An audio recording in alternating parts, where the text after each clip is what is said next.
Well, first of all, listen, it's interesting about all these young guys today. They never call on us and say, hey, thanks for the kind word and telling me how great a player I am. But when they play like crap and we call them out, we don't know what we're talking about. Listen, I'm easy to find.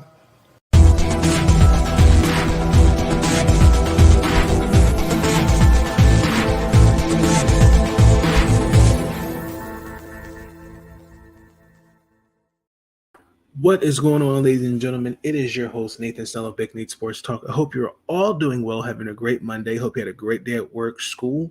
Hope the weekend was restful. Hope you all did something that was productive, and also to taking a mental break from this thing called life and doing something for yourself this weekend. This is season 10, episode 18 of the podcast. I hope you guys are enjoying these episodes so far. Thank you for the new subs. I appreciate it. Thank you for the support you're giving me in this channel. Before we get into the video, there's a few things I'd like to say up front. Be on the lookout for the Baltimore Ravens versus the New York Jets recap, along with the Washington Commanders and Jacksonville Jaguars recap. And painfully, I have to talk about what transpired with Monday Night Football with the Denver Broncos and the Seattle Seahawks. Because you pay a guy, I'm just going to save it for the video. I'm sorry, ladies and gentlemen. the last minute was just crazy with the football game. Also, to be on the lookout for the Washington Mystics, my debrief, and then we're getting ready for college basketball. Really getting ready to swing for college football. Honestly, at this point, we're getting ready to transition. Brendan Potts will be back. I'll have him back on after game 3.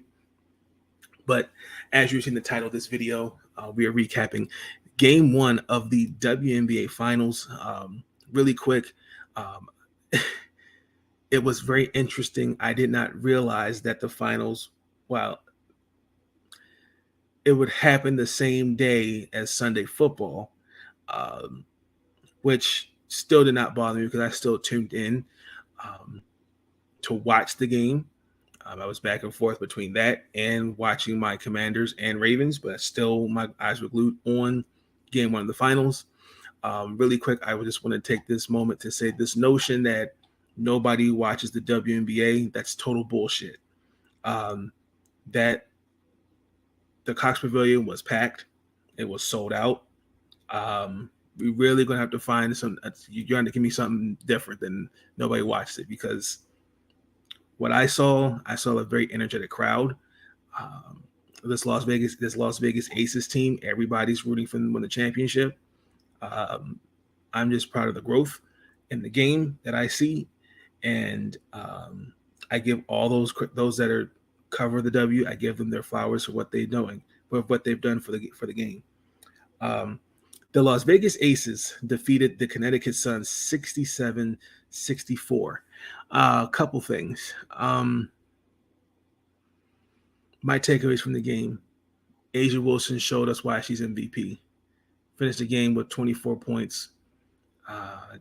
Didn't really see much in the fourth quarter. Finished the game 24-11. She's really the only one that went to the free throw line. Honestly, 12 of 14.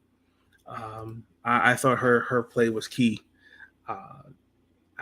Particularly those first few minutes, I thought it was key. Las Vegas came out swinging. They were very aggressive. And then it was kind of a back and forth game. Connecticut, for the second and third quarter, controlled most of the game. And then just in the fourth quarter, Las Vegas regrouped and didn't look back. I thought the game was very physical, very scrappy, particularly in that fourth quarter. I think that when you look at the game, and A'ja, again, like I said, A'ja Wilson showed you why she was MVP, particularly on the defensive side of the ball. But in the fourth quarter, when she didn't really touch it, there was a couple of times she did not touch the ball. She stepped up on the defensive side of the ball. She had 5 rebounds, 3 blocks within the fourth quarter, and then she made it tough. She made it Connecticut take contested layups. I thought she did that very well on the defensive end of the ball. But also, too, her leadership. There was a couple of times where she, let the ladies know that, hey, like, I got to get a touch, or the ball needs to be in Chelsea's hands, or very, very vocal. That's what a leader does. That's what That's what an MVP looks like, ladies and gentlemen. That's what a champion looks like. But then also too, I thought was interesting, particularly in a low scoring game like this, where Connecticut scored 64 points. 40 of their points came within the paint, and I thought I would have liked to see Connecticut be a little bit more aggressive in the paint. Um, and for those those closing minutes in the fourth quarter, Asia Wilson on the defensive side of the ball, but some of that also too was De'Erica Hamby. Everybody, honestly, um, really restricted them from scoring in the paint. De'Erica Hamby was definitely a key factor. We know she suffered a bone bruise in her right knee, and she was supposed to be out 2 to 4 weeks. We weren't sure when she was going to return in the playoffs, and she showed. Did see some flashes in games in the semifinals against Seattle, games 3 and 4. She only played a total of 8 minutes and didn't really do much. But the third quarter I thought was key when Becky brought her in. When Las Vegas, they couldn't buy a bucket. I mean, Connecticut, they to the point where they went bigger and they're more physical. And instantly was a spark plug off the bench. She played a role in going on that 11-3 running to take the lead, and it didn't look back. I think you found your weapon off the bench. That's the kind of role we expected De'Erica Hamby that's what's expected for her to play, because she's won 6 Women of the Year a couple times now, and I just think the role that she was initially given, which I know she can adjust to, I just thought it was interesting that to see that energy off the bench. Now, are we going to see that in spurts? We won't know. I'm pretty sure you're going to see more of that. She was locked in, and she was ready to go. I mean, she look at this box score right here. She only gave me 10 minutes, but those 10 minutes, those were a valuable 10 minutes, particularly on that last possession where the ball was in DeWanna Bonner's hands. And they don't have a replacement for De'Erica, because what's going to be key down the stretch is her size versatility, and especially against this Connecticut team that is big and physical. She looks like she's 100% to me, but we'll see. But if you're Connecticut, kind of going to Connecticut a little bit, you still should keep your head up after this loss. There have, Game 5 against Chicago, they were down 11, and every time they have faced adversity, they have an answer. And it was a 3-point loss. There's some things they need to clean up. Yeah, they need to make some more shots. I think that the biggest elephant in the room for me with Connecticut is their offense. They definitely made, as Kurt would say, messy. They definitely made some things messy. I mean, the fact that they held Las Vegas to under 40, I was rounded up to 40% from the field and 21% from 3. Connecticut scored 40 points in the paint, out-rebounded Las Vegas by 5. They won the second chance points battles by 2. And 67 points. This is where you give Connecticut their flowers. That has been the fewest points Las Vegas has scored all season. And when I believe the stat is when they are 0-5, they're 0-5 when they're held to just right at 76 or below 76 points. Las Vegas came out in the zone a little bit because they went a little bit bigger. They matched defensive intensity, the playing style as well. They forced. There was quite a few shot clock violations. Offensively, Connecticut just struggled, and I especially they're just shooting under 40%. It's going to come down to a really good offense versus a really good defense. And I think what showed was a tale of two halves. Connecticut, to me, where they were down by 12 and just in the first quarter. I mean, they were down, it was 25-17. And then the second quarter and third quarter, that's where they took control.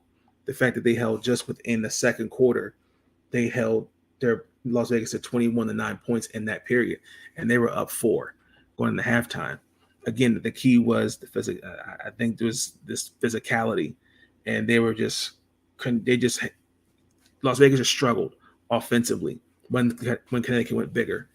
And I also too think, when I'm looking at this box score, I've said it before. Stars are not your X factors.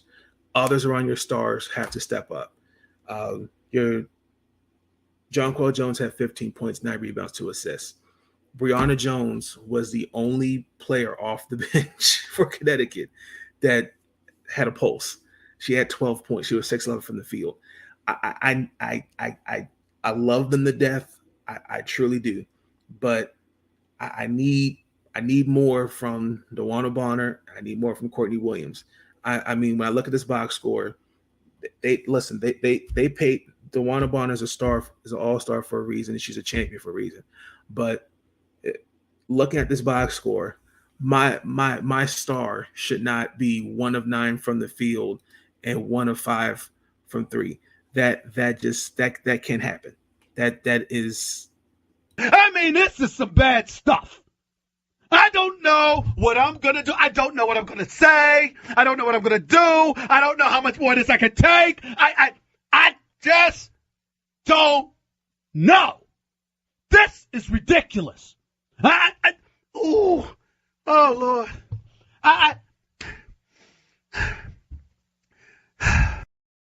And also too, opportunity. Alyssa Thomas, she led the team with 19 points. I thought she did a really good job in the paint. She had 19 points. 11 rebounds, 5 assists, 3 blocks, 3 steals. But I need more from my others. I mean, the fact that those DeWanna Bonner and Courtney Williams had a measly 8 points and they're 3 of 18 from the field and 2 of 7 from 3, that can't happen. That can't happen. I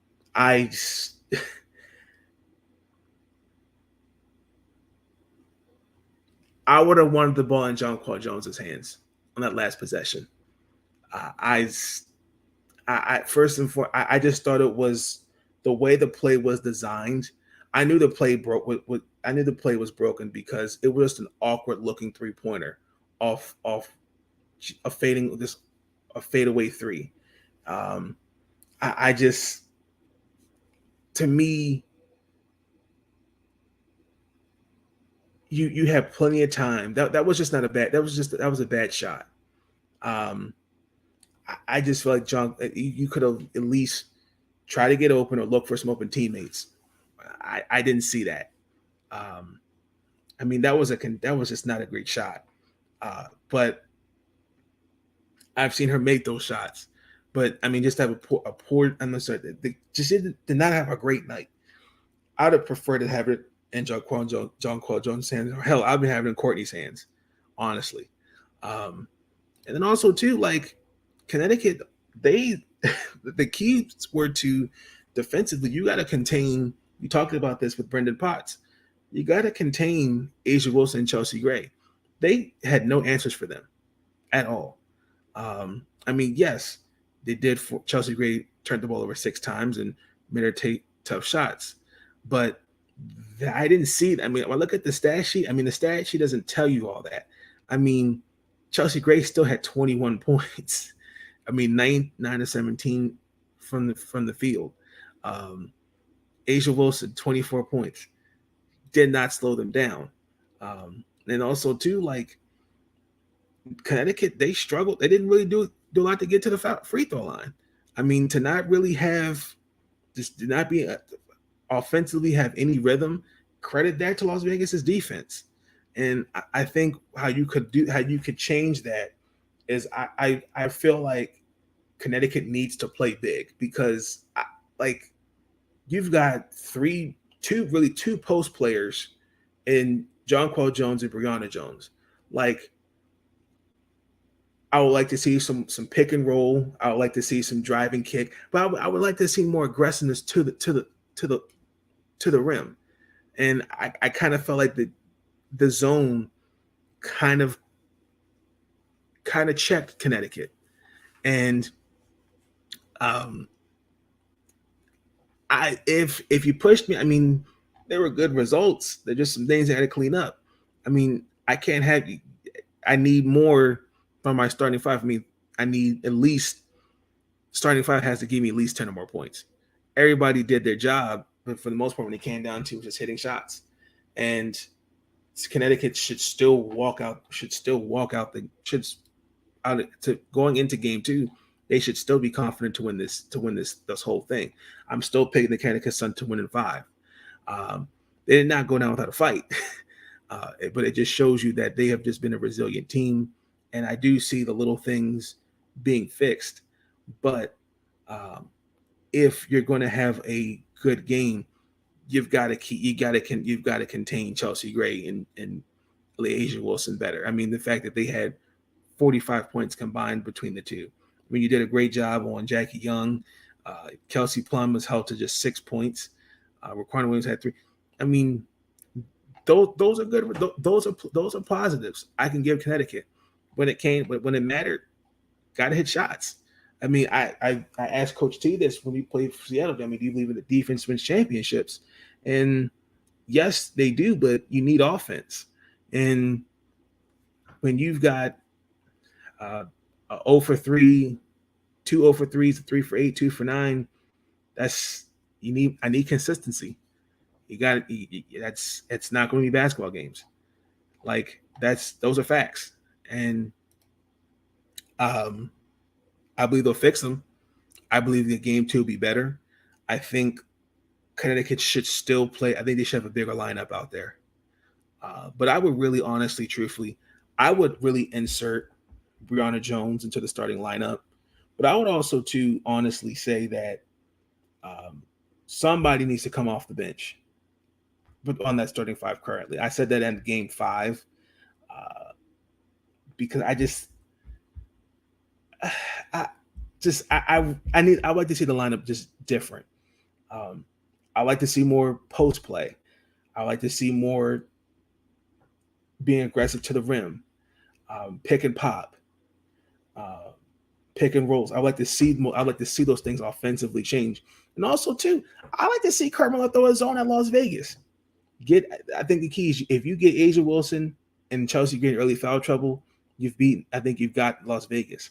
Because there was a point where there was early foul trouble for Chelsea Gray, and there was that third quarter, the second and third quarter, Connecticut controlled the game. But when it mattered down the stretch, with shots. Trust, go with who ride the hot hand.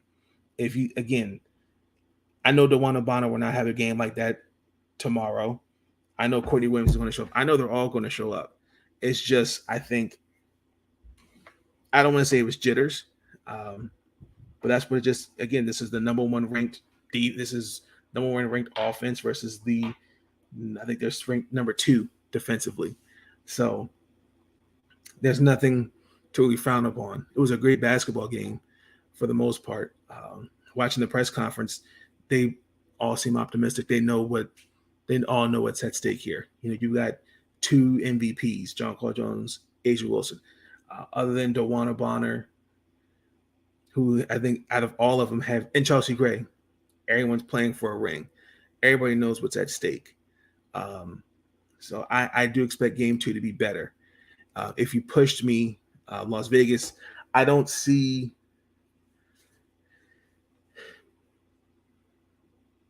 De'Arica Hamby getting some more minutes. I don't think she'll be in that starting lineup, but I definitely see her getting more minutes. But if Connecticut, if they just clean some things up offensively, more aggressive in the post,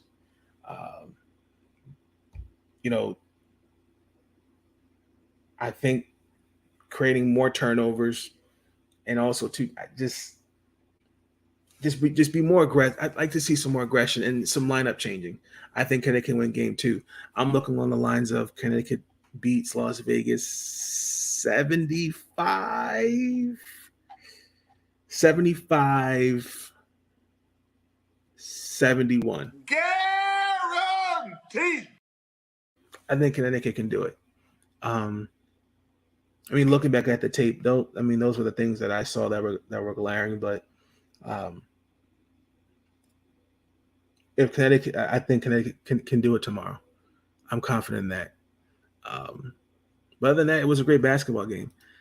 When it mattered, it was going to be a very physical game. I think it's going to come down to just who's going to impose their will. We talked about that in the preview as well. So Y'all let me know your thoughts on how do you think this series is going to go. Who are you expecting to win? Brendan said Las Vegas would win. I'm sticking with Connecticut in 5. But with that being said, be tuned in for future episodes. Like I said, be on the lookout for those videos. As I stated in the introduction, they'll be out soon. But until then, closing message. Continue to do what makes you happy. Whether that's anything that you put your mind to it. Don't let anyone take that away from you. It's your story. Don't let anybody else write it for you. There's going to be there's going to be obstacles along the way.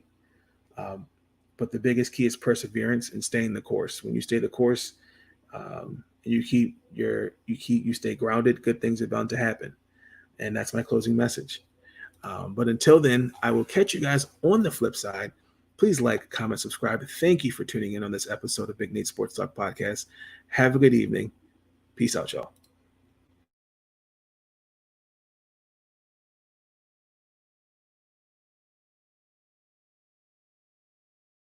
But I get sick of these guys complaining. These young guys, they never call us and say, when a coach is wrong, I'm going to call him out. But when players are wrong, I'm going to call them out. Thanks for the kind words. But listen, I'm going to criticize guys that they deserve it. And listen, they can kiss my ass if they don't like it.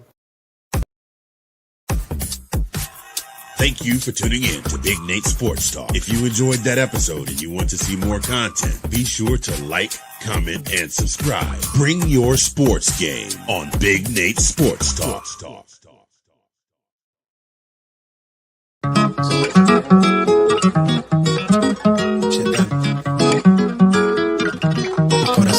I'm finna jump for this shit. All top when I speak, all cap with the speech till they caught up in the rapture.